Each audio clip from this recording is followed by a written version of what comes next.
Hello, everybody. Welcome to another edition of Amplify Your Business. On today's episode, we're going to be talking a little bit about social media. We're also going to be talking about how to support your local businesses because we've got some incredible businesses here right across our great province, as well as across Canada, North America, wherever you're tuning into. Definitely, we want you guys supporting your local businesses as much as we do here in the Edmonton region.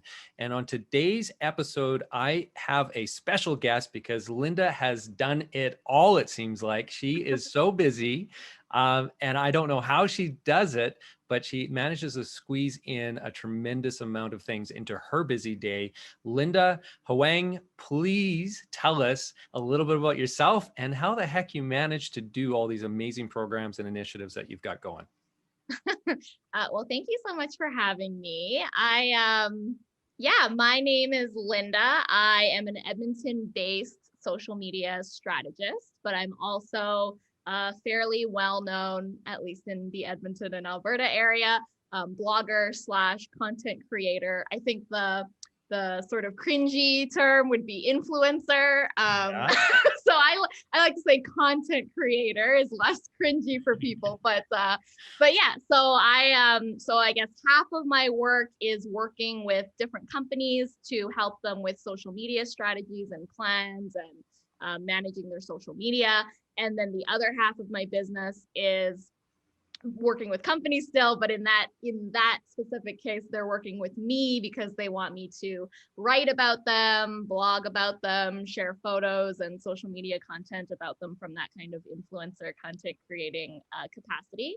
And then through sort of my business, it also has sort of afforded me time to create. So if I have an idea for something that I'd like to do, or a campaign or some type of initiative, then I am lucky now that I can just do it. And so that sort of alludes to what you were mentioning with the pandemic this year. I had done two versions of something called AdopAShop, which I'm sure we'll get into, but it was basically a support local initiative. I'm the founder of the Edmonton International Cat Festival, which is, when it started, it was the only celebration of cats in Canada of its time. Yeah. Now it's the largest in Alberta, but there are some other cat fests that kind of happen across the country. And I'm sort of like a tour guide now too. So it's just that it's sort of, it's all related to my interests. But I started, I love food. I like talking about food in restaurants. I love something called Instagrammable walls. So those are often murals or just pretty color or texture walls. So I started doing wall guides and wall walks and food crawls. So it's just kind of a whole mishmash of things. Like I said, the busiest lady in Edmonton, I swear. This is just incredible. Okay, so let's dive into a little bit. I think the audience might be interested in knowing how you became actually this social content creator, influencer. And so what platforms, and for those who don't know you, I guess, where can they find you? Let's get that right off the top as well. So tell us where you're at right now. Perfect. So I've actually been blogging before it was sort of even coined, I think, as a blog since I was about, I want to say 10 years old, 11 years old. We had a family computer and I didn't go outside very much growing up. So I just hopped on the computer and started writing on forums, and I had a Zynga and a Live Journal and a GeoCities. I'm just name dropping old school platforms, and Angel Fire website. So I had all these things growing up where I would just kind of share my thoughts and what I was interested in at the moment. And then it definitely got more focused as I got older. And then kind of in post-secondary, I really started to talk more about Edmonton things or Alberta things or what's going on in the community. And then from there, it turned into, for a while, it was primarily a food blog. Then it sort of morphed while I was in social media, and I was also in news. My background is actually in journalism. So I was blogging more about news and journalism type of topics. And then I switched into social media marketing. And so I started blogging more about social media. And then in the last few years, it sort of took more of a travel focus. So I blogged more about travel, still food, but it was all, the whole time, it was still centered around me, which was kind of nice. So, I mean, I don't want to like underplay the hard work I think that goes into putting together a blog and writing posts and taking photos and sharing and that sort of thing. But a lot of it certainly, I think, was good timing. I think the timing really worked out for me, is that I already had a blog when blogging was becoming very popular. I already had an Instagram account before Instagram suddenly became a platform for companies to work with influencers, for instance. So I already sort of had all of these things going. And then it just happened that now suddenly there was an industry created out of it. Yeah, that I was able, or I'm still able to say that that I guess I'm a little bit of a veteran in, which is nice. And then I think the interesting part that sort of sets me apart from, let's say, other influencers or content creators, is that my professional work is also in social media marketing and communications. So I kind of bring that lens to the partnerships that I have. And I'm often saying to companies, well, are you sure you want to do that? Whereas I think other influencers, for the most part, would say, yeah, that sounds great. Cool. You want me to do this? I will do that. But for me, it's always, I always make sure I'm bringing a lot more into, I don't know if that's going to work. I think this might be the better approach based on sort of that industry knowledge that I also have. Yeah, so they're getting, when somebody hires you to help influence their brand, they're getting some strategy along with that, then, not just somebody that's going to act on whatever it is that they think is a good idea at that point, right? Yeah, and it's a fine line, because I know they're not, you know, they're not hiring me for the strategy, and I also don't want to be that annoying person that's like, I think you've got this all wrong. Or project scope creep either, right? You don't want to be, well, you know, I get paid for this kind of stuff over here. Totally, you're not paying me for this part. So it's a delicate balance, but it is important for me to bring that, because from sort of the content perspective, I never want to share anything that I'm not comfortable with, or that doesn't sort of align with what I believe is correct or true. So so I always at least try to bring that in, and if it's not a fit, then I'm very upfront about that too. Oh yeah, and okay, so here's where I want to throw a question at you. This is story time with Linda right now. So what was one of the craziest things that you can remember somebody wanting you to, you know, work on and socially influence, I guess? Is there any story you can share with us that's you know, not too X-rated, G-rated? Too X-rated. That's funny. Well, my brand is not really an X-rated brand, but I don't get a lot of those pitches.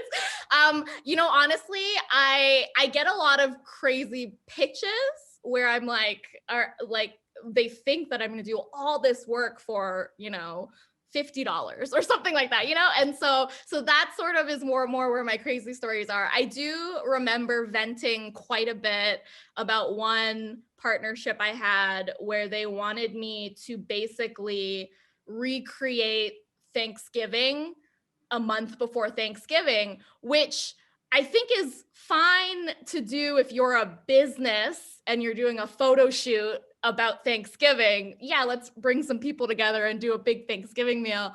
But that just wasn't reasonable to ask a person to bring all their family together for Thanksgiving before Thanksgiving. So I remember being very frustrated because I said, I can't do this. We're meeting for Thanksgiving in a couple weeks. I can't have pre-Thanksgiving right now. And they wouldn't accept it. Eventually they did, because I said, I literally cannot do this in the timelines. And so that one I remember being very frustrated about because we had already done a few posts together, and they knew, ideally when someone's reaching out to me, they have seen my photos, they've read the type of, you know, stuff that I write, they should have a sense of what they're going to get. So it just felt weird to me that they really needed to see this Thanksgiving picture before agreeing that it would be the right picture. But and actually, on that note, do you get asked to do things as an influencer, and it's just clearly obvious that the brand or the business that's asking you to do that work has no idea, they haven't actually been following you at all? Oh yes. Does that happen a lot? Yeah. Yeah, I think we could just talk all day long about just really bad and poorly researched pitches. Yeah. I Yeah. get. The ones that stand out to me is that I've been quite open about, I've been open on my blog and social media about infertility. So my husband and I have been trying to conceive for many years, unsuccessfully. And I've got it in my bio. I've got a story highlight on Instagram. It's kind of a featured drop down menu on my blog if people are interested in learning more about that. So it's not hard to figure out if you even just maybe click 2 things on my website if you're trying to research me. But I actually regularly get pitches from companies selling, kids' toys and like nutrient bars for children, and they think that this would be a perfect fit for me. And I mean, I don't want it to be awkward for them, but I also Yeah. think you should do a little bit more research than that. It wouldn't be hard to find. And I've said this before too. It's like, that's not to say that I wouldn't say yes to something that's more geared towards kids, because I'm an auntie and I have actually lots of nieces and nephews. So I think that could still work if they pitched it that way. Yeah. Yeah. Not that I know that you have kids, and it's like, where have I posted that I have kids? So I get a lot of, and then I've gotten a handful of, they've clearly, and I've done this before. I copy and paste a certain email and then I forget to change the name. But usually I follow up because I'm so horrified. But yeah, so I've gotten a few like incorrect names. I've gotten a few, you're located in Toronto, right? And I'm like, Yeah. well, no. So things like that. Yeah, which is really funny because I mean, it is very apparent that you're an Edmonton, booster Yeah. at the very least, if not Alberta, right? I mean, yeah. Yeah. Okay, so tell me a little bit about this AdopAShopYEG movement that you created. How did that come about? And tell me the success of it that you've had so far as well. And Yeah. So I think this year when the pandemic hit and we sort of went in Edmonton anyways, we sort of went into the first kind of lockdown, but a lot of the businesses, the dining rooms closed, that sort of thing. So, and you couldn't gather. So it wasn't a big stretch because of what I already regularly shared about anyways, small businesses and restaurants and things to do locally, where I sort of switched to, okay, I'm going to start sharing about different small businesses that I'm supporting during the pandemic. So I just did this normally and naturally. And it ended up getting, people would share it, or people would have a discussion about their favorite small businesses. And there's actually someone on Twitter, Andy Grabia, I think is how you pronounce his last name, but he had commented sort of in one of those conversations about supporting local, and he said, oh, we should like adopt businesses. yeah. And I thought, oh, that's such a great idea. And I'm like, I'm gonna take that idea. So cool. And he said, yeah, no, like that's great. I wasn't gonna formally do anything about it. So I looked it up to see, and like, if you look up AdopAShop, it's usually like, it's like adopt, don't shop. It's like animal related stuff, which is fine. But I looked and I was like, okay, this hasn't really been, used as kind of a rallying cry locally before. Definitely not here in Edmonton area. So I just thought maybe I can create some more, I guess, collective sort of support for small businesses in Edmonton, because I think people have been supporting small businesses, and I was, individually supporting small businesses. But what I found when I launched kind of the first phase of it, it was nominate a small business that you think could use support. And then the second part of that was sign up and commit to spend at least $20 at one of these businesses. So it was, I think, a pretty small ask. And then what ended up happening was that people ended up adopting multiple businesses, and they ended up spending more than $20 at the different businesses. But it was interesting to me because you could see how excited people were about being a part of some bigger collective sort of initiative. Whereas, everyone was sort of already doing this individually, but then it was like, it just felt more exciting when you could do it as part of something with others. To be part of the movement, right? Yeah. So that went really well. The goal, I think we wanted to raise $5,000, or I guess collectively spend $5,000, and we ended up spending over $8,000 just based on how many people signed up and kind of what their totals were. People would kind of put in their totals. We were like, I wasn't like, show me your receipt. I was trusting that they were actually spending that much. But it went really well, so well that ATB Financial, which is a pretty well-known banking institution here in Alberta, they are also they have been doing a lot of programs and services for small businesses as well. So then in that capacity as influencer content creator, they had reached out and said, we liked what you did with AdopAShop. Can we be involved sort of in another version if you're planning that? And so then we did another version in November, kind of right before the holiday season, and we switched it up. We made it about neighborhoods. So it wasn't adopt one shop. Now it was adopt a neighborhood and support a few different businesses within that neighborhood. And then ATB was a partner there. And so we were also, with the ATB partnership, able to kind of surprise people with gift cards for spending local, so they could like double their spend. And that was exciting too. We ended up, I think the goal, I believe, I should have looked this up before we got the goal. I think we only wanted to spend like collectively spend $12,000. And I think all told, we ended up spending over $22,000. So it was excellent. So it was amazing. Again, another one of those things. It was funny because I selected the neighborhoods, and then I selected the businesses out of nominees. And it's always funny because someone would say, well, what about this neighborhood? Or what about this business? And then my reply, like, that was like the worst kind of angry feedback that I got. And then I could reply and say, well, I hope that you still support that business and that neighborhood, because you can, like, you don't need this initiative to help them out. So that was kind of, that was like the worst feedback that we got, is that we didn't include enough neighborhoods and we didn't include enough businesses. But like, you can't include everyone, unfortunately. But I think, or I hoped that what initiatives like that do is at least get people thinking about what kind of impact or difference that they can individually make, even if it's not part of some collective support. What can you do yourself? Completely. And I think it just carries through in like beyond obviously that moment of that campaign, because it's a shift in the way people are thinking, right? Totally. So it's, instead of, clicking on Amazon, it's like, well, you know what? I do believe that we need to support our local communities and our local businesses.